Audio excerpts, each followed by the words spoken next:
So today I'm going to read about the Bhagat Singh, one of the most inspiring character in the history, or if a today context we read about the Bhagat Singh. और आज भी ये एक अपने आप में एक जो है यूथ आइकन माने जाते हैं। आपको पता है कितने दिन हंगर स्ट्राइक की थी भगत सिंह ने? 116 दिन भगत सिंह ने हंगर स्ट्राइक की थी।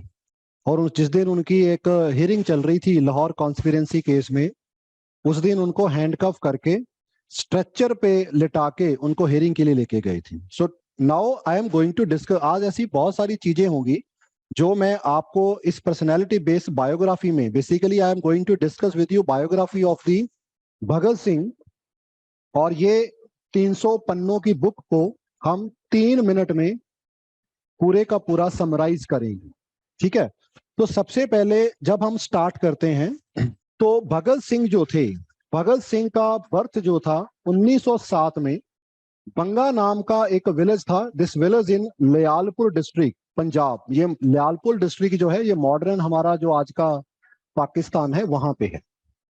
भगत सिंह की जो फैमिली थी, it was very land owner base. इनकी जो फैमिली होती बड़ी अमीर और काफी उस समय की जो जमींदार आप कह सकते हैं, उस तरह की फैमिली को जो बिलोंग करते थे। लेकिन भगत सिंह की जो फैमिली थी, जैसे इनकी मदर विद्यावती, इनके फादर का नाम सरदार किशन सिंह, और इनका जो चाचा जो अंकल था अजीत सिंह, जिससे भगत सिंह काफी अपनी लाइफ में इंस्पायर हुए हैं। नेशनलिज्म एंड नेशनलिस्टिक जो आइडियोलॉजी थी वो भगत सिंह के ब्लड में थे। एक लफ्ज होता है, जैसे अगर आप समझते हो कि जब बच्चा पैदा होता है तो उसको कुछ मीठा चिटाया जाता है, आप सबको भी चिटाया होगा। You know what it call? गुड़ती।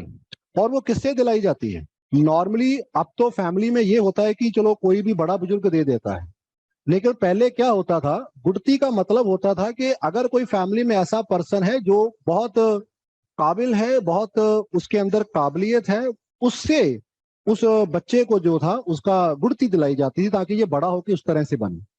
Bhagat Singh को नेशनलिज्म की गुड़ती जो थी उसकी फैमिली से ही मिल गई, क्योंकि इसके अगर मैं इसके ग्रैंडफादर की बात करूं भगत सिंह के, तो he was a being a Sikh, he was a also a part of the Arya Samaj also. और आर्य समाज और जो अगर आप ये सिंह सभा अगर आप देखेंगे, दे वर ऑपोजिट टू ईच अदर, ये दोनों ऑपोजिट थे। आर्य समाज के प्रोपागेंडा के अगेंस्ट में ही जो सिंह सभा थी उसको जो था यहाँ पे बनाया गया था। लेकिन इनकी फैमिली बड़े लिबरल आइडियोलॉजी की थी, और भगत सिंह के खुद के घर में इनकी एक पर्सनल लाइब्रेरी हुआ करती थी जहां पे लिटरेचर और ये सब चीजें जो उस समय पढ़ी और पढ़ाई जाती। अजीत सिंह का अगर हम रोल देखते हैं, जो इनके अंकल थे, he was played a very important role during the Swadeshi movement. Swadeshi movement के टाइम पे, जैसे आज हम किसानी बिल आपने देखा, बड़ा प्रोटेस्ट चला है, उस समय एक कैनाल कॉलोनाइजेशन बिल था एग्रीकल्चर के रिगार्डिंग जो ब्रिटिश लेके आ रही, वो भी 3 बिल थे। उन 3 बिल के अगेंस्ट में जो अजीत सिंह थे, इन्होंने एक बड़ी मूवमेंट चलाई थी जिसमें एक गाना मशहूर हुआ था, पगड़ी संभाल जट्टा। It was the sloganing of that particular जो मूवमेंट चलाई गई थी उस समय। तो इसके अंदर जो अजीत सिंह थे, इनको अरेस्ट किया गया और लाला लाजपत राय के साथ इनको मंडले जेल में इनको डिपोर्ट कर दिया गया। इसके बाद ये रिलीज भी हुए, but he went into exile in Iran. और आजादी के एक दिन पहले ही ये वापस आते हैं, और जिस दिन हमें 15 अगस्त 1947 को आजादी मिलती है, उसी नेक्स्ट डे में अजीत सिंह की डेथ भी होती। तो फैमिली एटमोस्फेयर जो भगत सिंह था, it was quite revolutionary eight that time, जिसमें भगत सिंह जो था वो पला बड़ा और ये जो था बड़ा हुआ। इन्होंने अपनी जो स्टार्टिंग एजुकेशन था, he taken it from DAV high school Lahore, वहां से इन्होंने अपना एजुकेशन लिया। एजुकेशन लेने के बाद इन्होंने डीएवी कॉलेज लाहौर जो था उस समय इन्होंने इसको ज्वाइन भी किया, और वहां से इन्होंने अपनी कॉलेज की एजुकेशन वगैरह जो थोड़ी बहुत थी इसको इन्होंने कंटिन्यू किया। During the college time he was a very, जिसे बोलते हैं एक बड़ा शाय किस्म का एक स्टूडेंट हुआ करता था, he used to spend most of his time in the college library, और लाइब्रेरी में अक्सर ये कम्युनिस्ट लिटरेचर पढ़ा करता था, जस्ट लाइक मार्क्स, और इस सब की आइडियोलॉजी को ये पढ़ा करता था, ज्यादा मिक्सअप नहीं होता था। कॉलेज डे में एक दिन इसका एक प्ले होता है, उस प्ले का नाम ही होता है पगड़ी संभाल जट्टा, where some higher British officer were also present in the form of chief guest. उनके सामने भगत सिंह प्ले करता है, जिसके अंदर वो एक इंडियन पीजेंट की कंडीशन को दिखाता है कि किस तरह जो ब्रिटिशर थे वो किस तरह से जो थे हमें एक्सप्लॉइट कर रहे हैं, जहां से भगत सिंह की पॉपुलैरिटी जो है वो धीरे धीरे बढ़नी शुरू होती। अब भगत सिंह एक ऐसी एज में पैदा हुआ और बड़ा हुआ which was a age of Gandhi also, which was the age of Lala Lajpat Rai and the Bal Gangadhar Tilak also. Moderate और एक्सट्रीमिस्ट दोनों आइडियोलॉजी के बीच में भगत सिंह जो था वो अपना पला बड़ा और इस समय हुआ। जस्ट लाइक कांग्रेस आफ्टर 1915, जब महात्मा गांधी इंडियन पॉलिटिक्स में इन्वॉल्व आते हैं और कुछ मूवमेंट उनके द्वारा चलाई जाती हैं, जैसे कि महात्मा गांधी की पहली मूवमेंट का नाम क्या था, जो उन्होंने इंडिया में आते फर्स्ट सत्याग्रह किया था? चंपारण। चंपारण सत्याग्रह किया, खेड़ा सत्याग्रह किया, अहमदाबाद मिल स्ट्राइक हुई। तो ये तीन मेजर उनके द्वारा इनिशिएटिव लिए गए, जिसके कारण भगत सिंह की पॉपुलैरिटी काफी बढ़ी। इसके चलते भगत सिंह भी जो थे उन्होंने इंडियन नेशनल कांग्रेस को ज्वाइन किया, लेकिन बाद में इसको उन्होंने छोड़ दिया था। छोड़ने का कारण यह था क्योंकि भगत सिंह को लगता था कि जो जिस मेथडोलॉजी के साथ इंडियन कांग्रेस काम करना चाहती है, it is a pro British, और इससे हमें इंडिपेंडेंस नहीं मिल सकती। और एक दूसरा रीजन ये भी था कि कांग्रेस जो थी ये बहुत 1930 के बाद कांग्रेस क्लियर हुई थी कि whether we want self rule और वी वांट कंप्लीट इंडिपेंडेंस। इससे पहले ये कंप्लीट इंडिपेंडेंस की बात ही नहीं कर रही। आपने हिस्ट्री में लाहौर सेशन के बारे में पढ़ा होगा, तो उसके अंदर यही था। लाहौर सेशन के अंदर जो कांग्रेस थी उन्होंने कंप्लीट इंडिपेंडेंस का नारा रखा, तो they were demanding self rule. लेकिन Bhagat Singh and all this people, they were not believer in the self rule, they were believer in the complete independence, जिसके चलते ये यहां से अलग हो गया। 1921 की नॉन कॉपरेशन मूवमेंट, जिसमें तकरीबन हर आइडियोलॉजी का बंदा पार्टिसिपेट करता है, चाहे वो मॉडरेट आइडियोलॉजी से चाहे वो एक्सट्रीमिस्ट आइडियोलॉजी से था। Bhagat Singh was not different from it. उस समय गांधी जी ने कहा कि जो भी स्कूल और कॉलेजेस जिनके ऊपर सब्सिडाइज एजुकेशन जो गवर्नमेंट के द्वारा दी जाती है उसको छोड़ दिया जाए, और हमें खुद के अपने स्कूल और कॉलेजेस ओपन करने चाहिए। जिसके चलते लाला लाजपत राय जी के द्वारा एक नेशनल कॉलेज लाहौर में फाउंडेशन रखी गई थी, जिसको भगत सिंह ने आगे ज्वाइन किया था, और यहां से इन्होंने अपनी एजुकेशन 1923 में इन्होंने ग्रेजुएशन की। और जैसा मैंने आपको बताया कि इसी टाइम के ऊपर ये सोशलिज्म, मार्क्सिज्म और रेवोल्यूशनरी मूवमेंट के काफी ज्यादा फैन बने। और अगर आप ये टाइम देखेंगे 1921 का, 1923 का, ये वो टाइम था जहां पे वर्ल्ड में एक बहुत बड़ा पॉलिटिकल शिफ्ट हुआ था। और वो क्या था? रशिया का रेवोल्यूशन। किस ईयर में हुआ? 1919। किसने किया? लेनिन। तो जिसके चलते पहली बार जो मार्क्स की आइडियोलॉजी थी, जो मार्क्स शुरू से कहता आ रहा था कि सोसाइटी है जो दो हिस्सों में बटी हुई है, एक जिनके पास सब कुछ है और दूसरे पास जिनके पास कुछ भी नहीं है, हैव और हैव नॉट। तो ये सोसाइटी शुरू से ऐसी चली आ रही है, और अगर इसको खत्म करना है तो हमें सोसाइटी में इक्वालिटी लानी है। और उसके लिए पावर जो है वो रिच क्लास में नहीं, हमें रिच क्लास से पावर छीन के पुअर क्लास को देनी होगी। पुअर क्लास में कौन आ गया? पीजेंट, लेबरर और वर्कर। इसीलिए communist party as a ideology ये पीजेंट और वर्कर क्लास की सपोर्ट ज्यादा करती, चाहे हम सीपीएम की भी क्यों ना प्रेजेंटली बात करें। तो यहां से इसकी एक आइडियोलॉजी जो है वो डेवलप होती है। अब नॉर्मली अगर मैं 1923 की ये टाइम पीरियड लेके चलूं, 1907 में इनका बर्थ होता है, तो भगत सिंह की एज कितनी हो जाएगी इस समय? 16 साल के पास। तो उनकी एज इस समय कोई 16-17 साल की सी। और that was the right age to get married उस समय, क्योंकि child marriage was the one of the एक नॉर्मल ट्रेडिशन थी उस समय, जिसके चलते जो इनकी फैमिली थी उन्होंने प्रेशर डालना शुरू किया कि इनकी शादी की जाए। इसके लिए लड़की को भी देखा गया, लेकिन जब भगत सिंह को पता चला कि भाई मेरी शादी जो है वो आप करवा के छोड़ेंगे, तो एक नॉर्मली होता है कि कहते हैं कि लड़का थोड़ा बिगड़ रहा है, तो कहते हैं क्या करेंगे ना, शादी कर दो। तो भाई शादी करने से कौन सा लड़का सुधर जाएगा, वो ऐसा कौन सा है, लेकिन एक नॉर्मली बातें ऐसी होती हैं। ठीक है, कहते हैं लड़का बहुत बिगड़ैलू हो गया तो शादी कर दो। इससे पता चलता है कि वोमेन कितनी इंपावर होती है, कि जब एक लड़का बिगड़ जाता है, लास्ट ऑफ लास्ट रिजॉर्ट क्या है, उसकी शादी कर दो। कौन सुधारेगा, कहता वाइफ सुधारेगी इसको आके, और तो किसी की सुनेगा नहीं। तो भगत सिंह के ऊपर कुछ इस तरह लगा कि थोड़ा ज्यादा ही रेवोल्यूशनरी हो चुका है, पहले चाचा भतीजा तुर गया पीछे, तो चाचा भी उस समय एग्जाइल में था, तो कहीं ऐसा ना हो शादी कर दो। भगत सिंह को जब पता चला कि प्रेशर बढ़ गया है, तो ये यहाँ पे कानपुर चला गया। कानपुर में इनको एक कांग्रेस के लीडर मिलते हैं, गणेश शंकर विद्यार्थी, जिनके साथ ये थोड़ा समय काम करते हैं, और एक हिंदी पेपर जिसका नाम होता है प्रताप, इसका एक एडिटर बन के काम करते हैं। He was use to write in this newspapers. ठीक है, तो प्रताप में इन्होंने एक हिंदी पेपर में काम किया, और इसी टाइम के ऊपर he met with another revolutionary, जिसके अंदर प्रोमिनेंट नाम जो है बटुकेश्वर दत्त और चंद्रशेखर आजाद आ जाते। बटुकेश्वर दत्त पता कौन थे? जब भगत सिंह ने बॉम्ब फेंका था जाके असेंबली में, भगत सिंह के साथ दूसरा जो इनका साथी था बटुकेश्वर दत्त, और चंद्रशेखर आजाद तो आप जानते ही हैं। तो इनके द्वारा ऑलरेडी 1924 में कानपुर में एक एसोसिएशन बनाई गई थी, जिसे कहा जाता था हिंदुस्तान रेवोल्यूशनरी, एक एसोसिएशन बनाई गई, HRA कहते थे इसको शॉर्ट फॉर्म में। ये इस ऑर्गेनाइजेशन में भगत सिंह का कोई रोल नहीं था।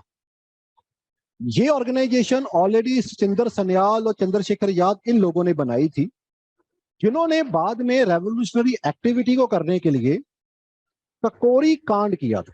ककोरी में ट्रेन लूटी थी, उस ट्रेन के अंदर भी भगत सिंह का उसके साथ कोई रिलेशन नहीं था, क्योंकि कानपुर जाने के बाद ये वापस आ जाता है, इधर लाहौर साइड में आ जाता है, और यहाँ पे ये सुखदेव के साथ मिलता है, यशपाल और भगवती चरण वोहरा। भगवती चरण वोहरा ये वो इंसान है, इसका रोल 2 बार आता है। पहली बार रोल आता है जब भगत सिंह SP सौंडर को शूट करता है, पूरे का पूरा लाहौर सील कर देता है। चलो मैं ये कहानी आगे बताता हूँ, यहाँ पे थोड़ी जल्दी हो जाएगी। ठीक है, सो ये इन लोगों के यहाँ पे कांटेक्ट में आता है, और दोबारा से ये कामों में जो है वो लग जाता है। और तब हम देखेंगे कि ये कुछ एसोसिएशन को जब स्टार्टिंग करता है, तो हिंदुस्तान रिपब्लिकन एसोसिएशन, क्योंकि ककोरी कांड के अंदर जितने भी मेजर लीडर होते हैं दे गॉट अरेस्टेड। इनको अरेस्ट करने के बाद कोई मेन लीडर नहीं बचता है, तो तब भगत सिंह जो है ये कानपुर एरिया में दोबारा जाते हैं 1927-28 के पास, और वहां पे चंद्रशेखर आजाद के साथ मिलके HRA का नाम चेंज करते हैं, जिसको कहा जाता है हिंदुस्तान सोशलिस्ट रिपब्लिकन एसोसिएशन। और इसके साथ साथ 1925 में पंजाब में इनके द्वारा एक और ऑर्गेनाइजेशन बनाई गई, नौजवान भारत सभा, और एक न्यूज़पेपर हुआ करता था कीर्ति किसान पार्टी का। कीर्ति किसान पार्टी, इनके साथ इन्होंने यहाँ पे मिलके भी काम किया, और इनका एक न्यूज़पेपर था जिसमें भगत सिंह जो था वो एडिटोरियल वगैरह लिखा करते। सो अगर हम एसोसिएशन का बात करते हैं, तो भगत सिंह का एसोसिएशन मेजरली हमें 3 ऑर्गेनाइजेशन के साथ मिलता है। पहला HSRA, दूसरा नौजवान भारत सभा, और तीसरी कौन सी आ जाती है, that is the Kirti Kisan party. ठीक है, सो 3 एसोसिएशन का भगत सिंह रिलेटेड रहा है। ऐसे क्वेश्चन बहुत बार एग्जाम में आ जाते हैं, जिनके साथ ये एज ए कोरिलेट करता है यहाँ पे। अब यहां से इसकी स्टार्टिंग कहां से होती है पूरी रेवोल्यूशनरी एक्टिविटी की? अब भगत सिंह का अगर मैं देखूं, तो Bhagat Singh believed in non violence? No. Bhagat Singh जो था वो गांधी के नॉन वायलेंस में भी बिलीव नहीं करता था, लेकिन वो वायलेंस टू किलिंग समबॉडी उसमें भी बिलीव नहीं करता। इसलिए तो असेंबली में जब बॉम्ब फेंका गया तो जानबूझ के वो एक वीक बॉम्ब एक ओपन एरिया में फेंका गया ताकि किसी को नुकसान ना हो। उसका पर्पस ये था कि वायलेंस कभी कभी इसलिए करनी जरूरी होती है कि जब किसी चीज के ऊपर ध्यान नहीं जाता, जब आपकी सुनवाई नहीं होती है, तब you have to go for the violence, और बहरों को सुनाने के लिए शोर करना पड़ता है। अब ये स्टार्टिंग होती है लाला लाजपत राय की डेथ से। लाला लाजपत राय, साइमन कमीशन 1927 में इंडिया में आता है। साइमन कमीशन में एक भी इंडियन नहीं होता है, जिसके चलते उस समय जो गवर्नर जनरल कम वाइसरॉय होते हैं वो लॉर्ड बिरकेनहेड होते हैं। तो एक रिप्रेजेंटेशन लॉर्ड बिरकेनहेड को दिया जाता है कि सर आप जो कमीशन अपॉइंट कर रहे हैं, उस कमीशन का पहला मेन काम क्या था कि 1919 का जो एक्ट बनाया गया था उस एक्ट को रिव्यू करना, और उस एक्ट के नीचे जो आप सेल्फ रूल की बात कर रहे थे वो तो अभी तक नहीं मिला हम। तो इसीलिए जो नया एक्ट गवर्नमेंट को लेके आना था वो नॉर्मली 10 साल बाद आना था 1929 में। तो ब्रिटिश को लगा कि क्यों ना इससे पहले हम एक कमीशन पॉइंट करके जो हमारे पुराना एक्ट है उसकी जो पॉजिटिव या नेगेटिव है उसको एक बार डिस्कस कर लेते हैं। यहां से ही जो ये पूरे साइमन कमीशन के अगेंस्ट में प्रोटेस्ट हो गया क्योंकि किसी में एक इंडियन नहीं था। बिरकेनहेड ने भी चैलेंज ठोक दिया, कहता you people are demanding self rule, इतनी हैसियत है कि कॉन्स्टिट्यूशन बना लो, give me a blueprint of the constitution जो आप सभी कम्युनिटी को एक्सेप्ट हो। Congress accepted the challenge. Nehru committee was appointed, जिसको कि नेहरू रिपोर्ट कहा जाता है, जो 1928 में मोतीलाल नेहरू के द्वारा दी गई। लेकिन साइमन कमीशन के अगेंस्ट रिवोल्ट तो सभी जगह पे हो रहा था, लेकिन लाहौर में काफी ज्यादा हो गया। मास कहां पे काफी था, उस समय जो मार्शल था उसका पुलिस इंचार्ज था जेम्स स्कॉट। जेम्स स्कॉट से जब देखा गया कि लोग बहुत हो गए हैं तो उसने लाठीचार्ज का ऑर्डर कर दिया। जब वो लाठीचार्ज हुआ तो उसमें लाला लाजपत राय के सिर के ऊपर चोट लगी और अक्टूबर में चोट लगी, और 19 नवंबर 1928 में जो लाला लाजपत राय से उनकी डेथ हो गई। जब लाला जी की डेथ होगी तो Bhagat Singh took the responsibility that we are going to take the revenge, कि हम बदला लेंगे। बदले के लिए टारगेट जो था वो जेम्स स्कॉट था। प्लानिंग कर ली गई। प्लानिंग में 4 लोग थे, भगत सिंह, राजगुरु, सुखदेव, चंद्रशेखर आजाद।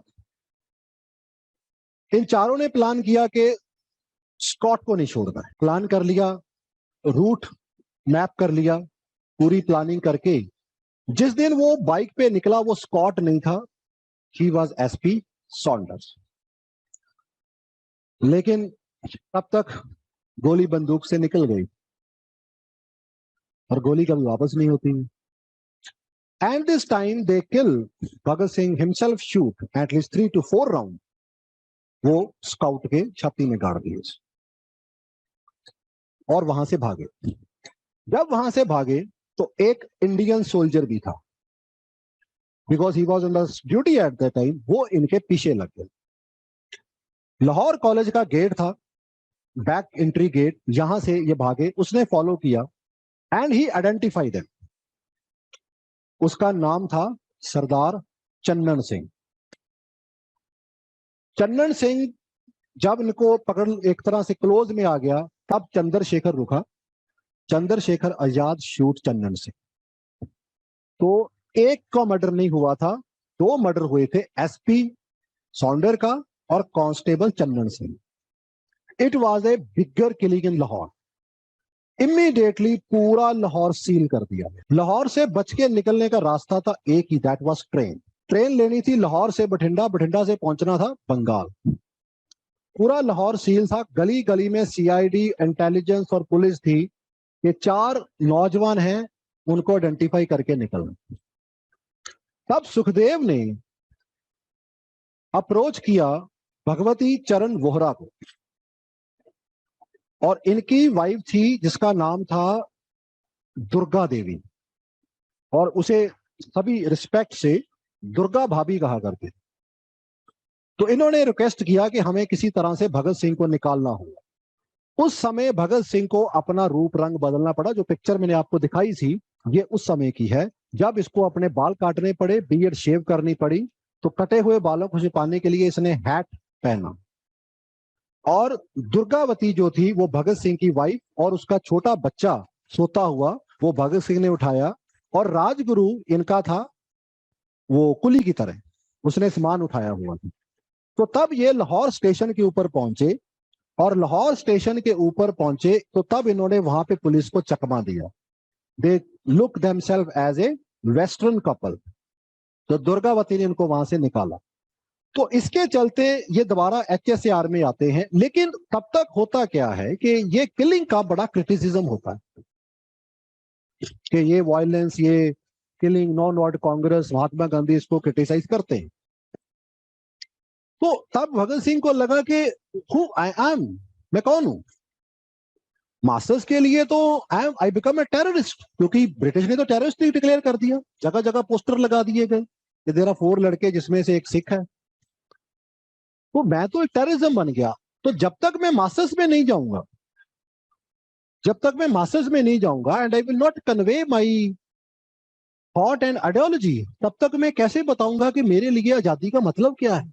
भगत सिंह के लिए आजादी का मतलब सिर्फ गोरों से आजादी पाना नहीं था, उसके लिए इंडिपेंडेंस के बड़े ज्यादा मीनिंग थे। ही यूज्ड टू से कि अगर गोरों को भगा देंगे तो कोई और आ जाएगा, the exploitation will continue. So that is why Bhagat Singh का मानना था कि एक ऐसा पॉलिटिकल सिस्टम होना चाहिए जिसके अंदर जो सोशल और इकोनॉमिक जस्टिस भी सभी लोगों को मिले। तो ये आइडियोलॉजी को पहुंचाना जरूरी था। देन ही प्लान, उस समय गवर्नमेंट कुछ बिल लेके आ रही थी, जैसे कि public safety bill and trade dispute act आ रहे, जिनके अगेंस्ट में पार्लियामेंट का जो समय सेशन चल रहा, सेंट्रल असेंबली का। भगत सिंह प्लान कि मैं इसके ऊपर बॉम्ब फेंकूंगा, बॉम्ब जानबूझ के कॉर्नर में फेंका जाएगा ताकि किसी को कोई नुकसान ना हो।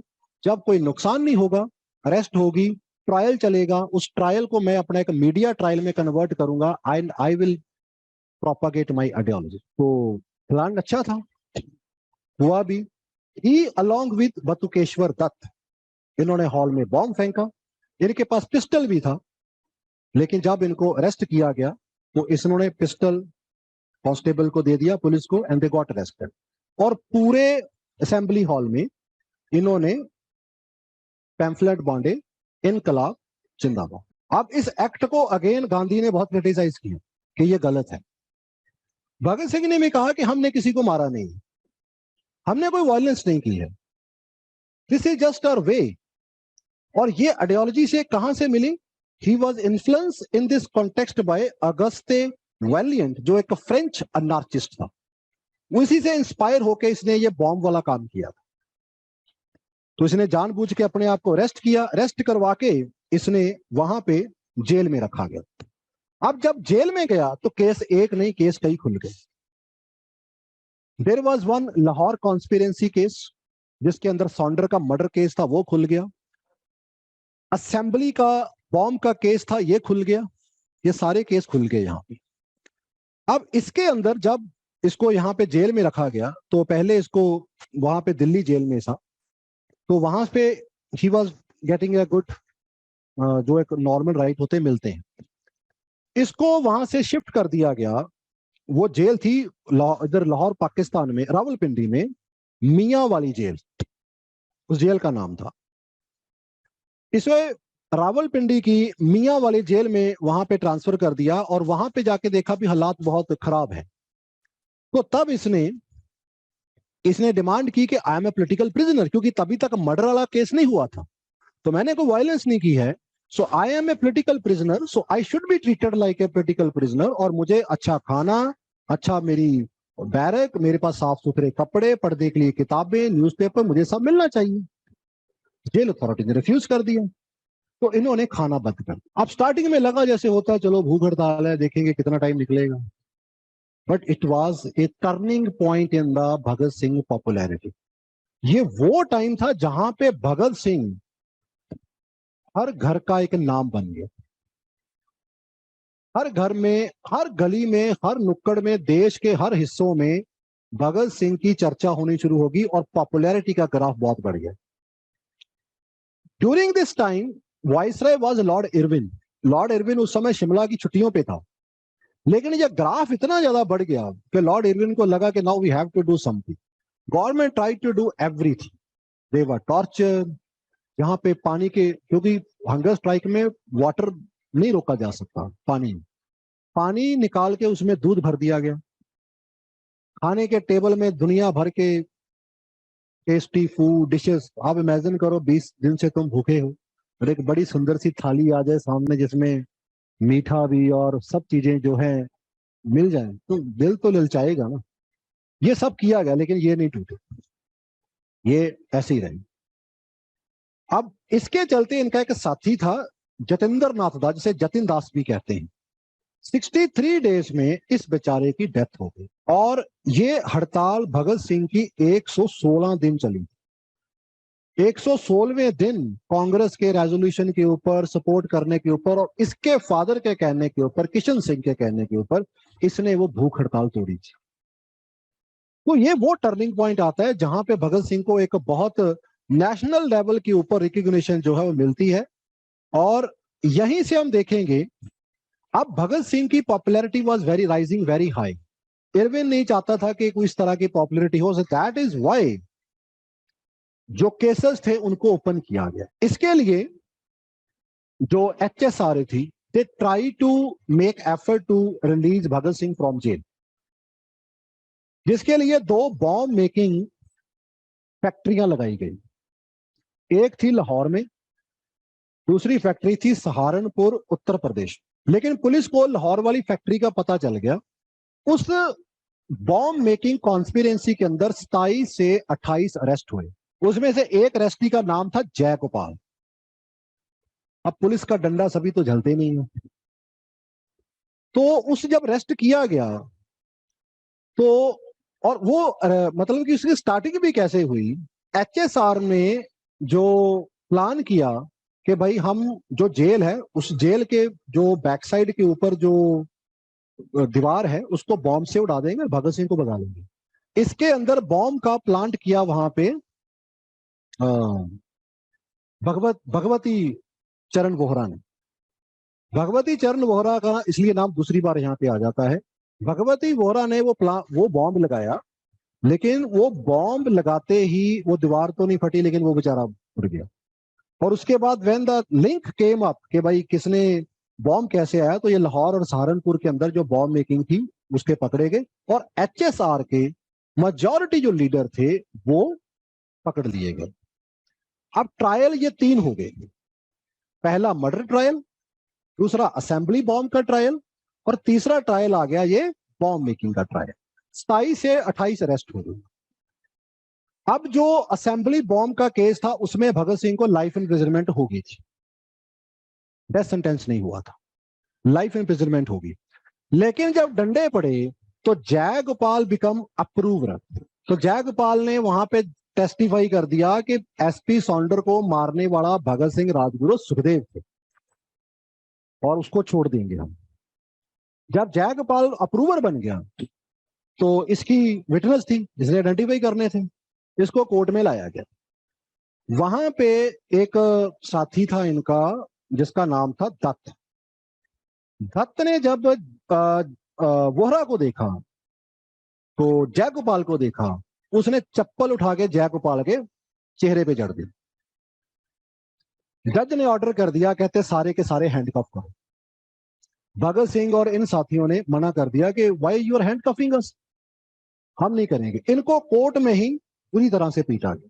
तब भगत सिंह ने कर दिया कि now we are not going to be participate in any trial, हम ट्रायल नहीं आएंगे। हालांकि ये नेगेटिव हो गई, क्योंकि इसके बाद भगत सिंह कभी ट्रायल पे आ नहीं पाया और भगत सिंह को एक्स पार्टी डिक्लेयर करके ये डिसीजन दे दी, क्योंकि भगत सिंह इसमें ट्रायल के बाद कभी नहीं आए। तो जज ने कहा नहीं आना ना हो, हम अपने आप देख लेंगे। विटनेस को बुलाया गया, सब कुछ किया गया, strong teams for made on the both side. अब अगर वो नॉर्मल लॉ चलता, नॉर्मल लॉ के नीचे केस चलता, तो जैसा हमारी अदालतों में होता है केस लंबा खिंचा जाता। लेकिन लॉर्ड इरविन ने एक ऑर्डिनेंस इशू कर दी। एक डिफेंस ऑफ इंडिया एक्ट था 1915। उस एक्ट के नीचे का प्रोविजन थी कि अगर देश में लॉ एंड ऑर्डर की कोई प्रॉब्लम आ जाती है तो गवर्नर जनरल एक ऑर्डिनेंस इशू करके एक ट्रिब्यूनल बना सकता है जिसमें स्पीडी ट्रायल हो सकता है। इरविन ने क्या किया, इरविन ने इमीडिएटली एक ऑर्डिनेंस इशू कर दी। उस ऑर्डिनेंस को रिजेक्ट किया गया। उन्होंने माना गया कि भाई ये गलत है, क्योंकि ना तो कोई लॉ एंड ऑर्डर की प्रॉब्लम है, कोई आप गलत कर रहे हैं, लेकिन who is going to stop. उस ऑर्डिनेंस के नीचे हाई कोर्ट के 3 जजेस का एक ट्रिब्यूनल बना दिया गया। उसमें दिक्कत ये थी, पहले क्या होता था कि अगर लोकल कोर्ट ने कोई डिसीजन दिया उसको आप हाई कोर्ट में अपील कर लोगे, हाई कोर्ट का डिसीजन आगे जो है वो प्राइवी काउंसिल में जाता था। लेकिन ट्रिब्यूनल का जो डिसीजन था एक तो स्पीडी होता था और उसकी अपील डायरेक्ट जाती थी प्राइवी काउंसिल लंदन के अंदर।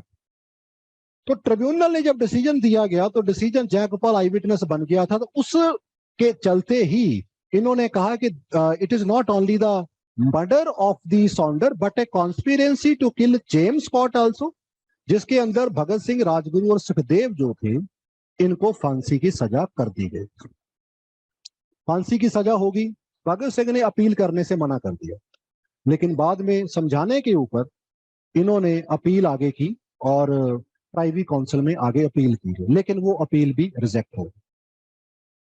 अब इस रिजेक्ट के चलते इनको, भगत सिंह को सजा होनी थी 24 मार्च 1931 को फांसी होनी, लेकिन इतना क्राउड इकट्ठा होना शुरू हो गया कि ब्रिटिशर को लगा कि अगर अभी तक हमने ये नहीं कंट्रोल कुछ किया तो क्राउड दीवारें तोड़ के अंदर आ जाएगा, इतना क्राउड होना। तो इन्होंने 11-12 घंटे पहले ही 23 मार्च शाम के 7:30 बजे इन्होंने तीनों लोगों को उस समय अरेस्ट कर लिया और तीनों लोगों को जेल में लाया गया। नॉर्मल मजिस्ट्रेट ने, एक मजिस्ट्रेट का प्रेजेंट होना वहां पे जरूरी होता है जो डेथ वारंट पे साइन कर। All the regular magistrate refuse to come, उन्होंने मना कर दिया। तब इन्होंने एक ऐसे ऑनररी जज को इकट्ठा किया, उसको खड़ा किया, उसने डेथ वारंट इशू किए, भगत सिंह, राजगुरु, सुखदेव को फांसी दी गई और जेल के पिछली दीवार को तोड़ के जो डेड बॉडी थी उनको बाहर निकाला गया, वहां पे क्रिमेशन किया गया और इनकी जो हाफ बर्न या जो भी बॉडी थी उनकी एसेस वगैरह जो थी सतलुज में बहा दी। इन दिस वे भगत सिंह जो था उसका लास्ट टाइम जो था वो यहां पे निकला। तो अब इस यहाँ पे 1-2 कंट्रोवर्सी और भी आती हैं। द वन कंट्रोवर्सी इज के what was the role of the Mahatma Gandhi in it, कि महात्मा गांधी ने सपोर्ट नहीं किया, ठीक है, जहां उन्होंने गवर्नमेंट को सपोर्ट किया कि भाई आप जो हैं भगत सिंह को फांसी दीजिए बिकॉज इसकी पॉपुलैरिटी मुझसे ज्यादा जा रही है, मुझसे भी ज्यादा पॉपुलर नहीं होना चाहिए। There are two theory going on, है ना, आप लोग भी पढ़ते हैं। इसके लिए देयर इज वन पर्सन के गांधी ने ट्राई किया इरविन को कन्विंस करने के लिए कि अगर पॉसिबल हो सकता है तो आप भगत सिंह की जो फांसी की सजा उसे लाइफ इम्प्रिजनमेंट में चेंज कर दीजिए। लेकिन तब तक भगत सिंह का केस मीडिया में इतना ज्यादा हाईलाइट हो चुका था with in India and outside in particular England, कि उस समय इरविन ने मना कर दिया कि मैं अगर चाहूं भी तो चाहकर भी मैं इसको ऐसा नहीं कर सकता। So there is a one bigger controversy जो इसको लेके रहती है। तो इसके बारे में अगर आपने थोड़ा पढ़ना है आगे तो आप विकिपीडिया के ऊपर there are 2-3 paragraph related to Bhagat Singh, जहां पे आप कंट्रोवर्सी आगे पढ़ सकते हैं, ठीक है। सो अब डेथ सेंटेंस यहां पे हो जाता है। भगत सिंह के मेन वर्क कौन से आते हैं? अगर हमें लिटरेरी वर्क जिसके ऊपर पूछा जाता है तो एक तो he wrote for Kirti, the journal of the Kirti Kisan party, इसमें ये राइट डाउन किया करता था और ये एज ए राइटर डिफरेंट अपने नाम जो थे उसको यूज किया करता था, सिडोनियम यूज किया करता था, जैसे कि बलवंत, रंजीत और विद्रोही। कभी भगत सिंह के नाम से नहीं लिखता था, तो सिडोनियम यूज करता था। इसने कीर्ति वर्क में लिखा, द किसान एंड किसान पार्टी। वीर अर्जुन एक न्यूज़पेपर था जो दिल्ली में पब्लिश होता था, इसमें इसने काम किया। विद्यार्थी के हिंदी का पेपर प्रताप में इसने काम किया और इसने एक वर्क लिखा था, एक ऐसे लिखा था, why I am an atheist. जब ये जेल में था तो जेल में एक और पर्सन था जिसका नाम था रणधीर सिंह। उसने एक ऑर्गेनाइजेशन भी बनाई थी, अखंड कीर्तनी जथा, जो बेसिकली सिखिज्म, गुरु गोबिंद सिंह जी और उनके जो बेसिक प्रिंसिपल के आगे उसने एक ऑर्गेनाइजेशन बनाई। रणधीर सिंह ने भगत सिंह को चैलेंज किया था। उसने कहा था कि you should believe in God, कि तुम्हें गॉड में बिलीव करना चाहिए। भगत सिंह ने कहा कि मैं बिलीव नहीं कर सकता हूं। तो तब रणधीर सिंह ने कहा कि शायद तुम अपनी पॉपुलैरिटी और इगोइज्म के चलते इतने ज्यादा अपने आप को बड़ा समझने लग गए हो कि तुम्हारे और गॉड के बीच में एक व्हील ऑफ इग्नोरेंस आ गया। तो तब भगत सिंह ने एक ऐसे लिखा, why am an atheist, to explain his view about religion. Bhagat Singh ने कहा कि मैं रिलीजन के अगेंस्ट में नहीं हूं। क्यों? Because religion give us easy death, but to die for the easy death is the greatest human weakness। कि जब इंसान डर जाता है, उसके अंदर एक फियर जनरेट हो जाता है, उस फियर को काउंटर करने के लिए वो धर्म और गॉड का नाम लेता है, एंड दैट प्रूव के that is the weakness of that human person. तो भगत सिंह को कहता था कि it is not the God who created the man, it is the man who created the God. जब वो अपने डर को समझ नहीं पाता या कंट्रोल नहीं कर पाता। So how I can accept a philosophy which is based on myth and which is based on pure fictional things. मैं उस फिलॉसफी को कैसे एक्सेप्ट कर लूं? Because of this reason I am an atheist, जो उसने एक बहुत बेहतरीन वर्क लिखा था। बड़ी अच्छी बुक है ये भगत सिंह। और जब वो हो रहा था, नॉर्मली क्या होता है कि when we die we remember God. अक्सर ऐसे ही होता है। कहते हैं कि इंसान भगवान को याद करता नहीं। मेरा मानना है कि भगवान जब चाहता है ना, वो इंसान को खुद याद दिलाता है कि मैं हूं। अदरवाइज भगवान, हम इंसान वी आर सो सेल्फिश, तो जब तक तो बहुत सही चल रहा है, कोचिंग चल रही है, तैयारी चल रही है, मजे चल रहे हैं, बहुत बढ़िया। पेपर आ गया, थोड़ा सा डर, सुबह उठ के थोड़ी बहुत धूप बत्ती शुरू हो जाती है कि भाई आज प्रीलिम संभाल लेना, आज मेंस का ये पेपर संभाल लेना। रिजल्ट आता है तो और धड़कन तेज हो जाती है, और फिर अगर क्लियर हो जाता है तो फिर हम थैंक गॉड नहीं करते हैं। फिर हम कहते हैं भाई हो गया, हो गया। नहीं हुआ फिर गॉड को चेत याद करते हैं। So it is a difficult time when we remember God. अब भगत सिंह को जब फांसी दी जाने लगी थी, तो जो नॉर्मल जब इसको ले जाया गया तो he was reading a book. मरते हुए इसको ये कहा गया कि you are going to die, थोड़ा भगवान को याद कर लो। तो भगत सिंह ने उसको कहा कि तो सारी उम्र जब तक मैं जिंदा रहा तब तक तो मैंने भगवान को याद नहीं किया, आज मौत आ गई तो भगवान को याद कर लूं। कहते ये तो दगा हो जाएगी, मेरे साथ भी भगवान के साथ भी। At that time he was reading a book written by Lenin, Lenin की बुक थी रिटन बाय क्लारा जैटकिन, जो एक जर्मन मार्क्सिस्ट थी। तो लेनिन पढ़ रहा था, और लेनिन की बुक खत्म करके he went to the gallows, he touch the rope, kiss it and hang. So this was the biography of the Bhagat Singh and his role in the Indian national movement.